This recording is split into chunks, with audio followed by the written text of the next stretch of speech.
नमस्कार, मैं हूं आरजू अंसारी और आप देख रहे हैं राष्ट्रीय जगत विजन न्यूज। छत्तीसगढ़ में शराब की कीमतों में बढ़ोतरी होने जा रही है। राज्य सरकार ने शराब पर संशोधित आबकारी ड्यूटी की अधिसूचना जारी कर दी है, जिसे 30 जनवरी 2026 को राजपत्र में प्रकाशित किया गया है।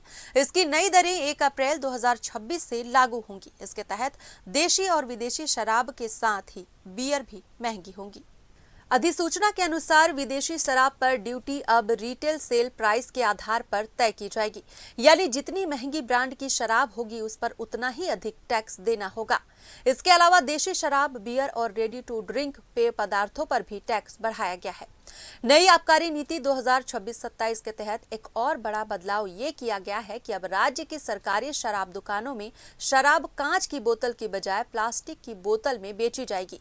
सरकार का दावा है कि इसमें ट्रांसपोर्ट आसान होगा और लागत में कमी आएगी। हालांकि इसका सीधा लाभ उपभोक्ताओं को। फिलहाल इस खबर में बस इतना ही। देश प्रदेश की खबरों से अपडेटेड रहने के लिए हमारे चैनल को सब्सक्राइब करें और नए खबरों के नोटिफिकेशन के लिए बेल आइकॉन जरूर दबाएं। नमस्कार।